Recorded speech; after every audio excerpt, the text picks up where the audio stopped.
అపోస్తలుడైన పౌలు తీతుకు వ్రాసిన పత్రిక మొదటి అధ్యాయము.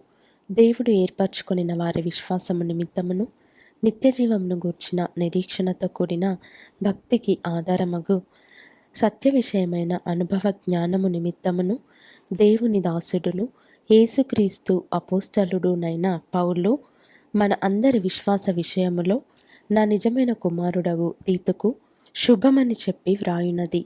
ఆ నిత్య జీవమును అబద్ధమాడనేరని దేవుడు అనాది కాలమందే వాగ్దానము చేసెను గాని ఇప్పుడు మన రక్షకుడైన దేవుని ఆజ్ఞ ప్రకారము నాకు అప్పగింపబడిన సువార్త ప్రకటన వలన తన వాక్యమును యుక్తకాలములయందు బయలుపరచెను. తండ్రి అయిన దేవుని నుండి మన రక్షకుడైన క్రీస్తు యేసు నుండి కృపయు కనికరమును సమాధానమును నీకు కలుగునుగాక. నేను నీకు ఆజ్ఞాపించిన ప్రకారము నీవు లోపముగా ఉన్న వాటిని దిద్ది ప్రతి పట్టణములోనూ పెద్దలను నియమించు నిమిత్తమై నేను క్రేతులో నిన్ను విడిచి వచ్చి తిని, ఎవడైనను నిందారహితుడును ఏకపత్ని పురుషుడును దుర్వ్యాపార విషయము నేరము మోపబడని వారై అవిధేయులు కాక విశ్వాసులైన పిల్లలు గలవాడునై యున్న ఎడల అట్టివాణిని పెద్దగా నియమింపవచ్చును. ఎందుకనగా అధ్యక్షుడు దేవుని గృహ నిర్వాహకుని వలె నిందారహితుడై ఉండవలెను.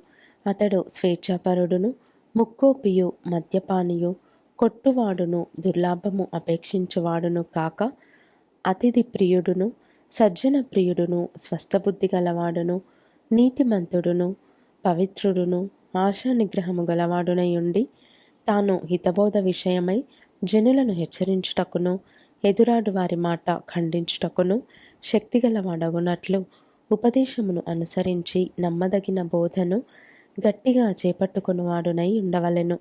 అనేకులు విశేషముగా సున్నతి సంబంధులను అవిధేయులను వదరుబోతులను మోసపుచ్చువారునై ఉన్నారు. వారి నోళ్ళు మూయింపవలెను. అట్టివారు ఉపదేశింపకూడని వాటిని దుర్లాభము కొరకు ఉపదేశించుచు కుటుంబములనే పాడు చేయుచున్నారు. వారిలో ఒకడు అనగా వారి సొంత ప్రవక్తలలో ఒకడు ఇట్లనెను, క్రేతీయులు ఎల్లప్పుడూ అబద్ధికులను దుష్టమృగములను సోమరులకు తిండిపోతులునై ఉన్నారు. ఈ సాక్ష్యము నిజమే.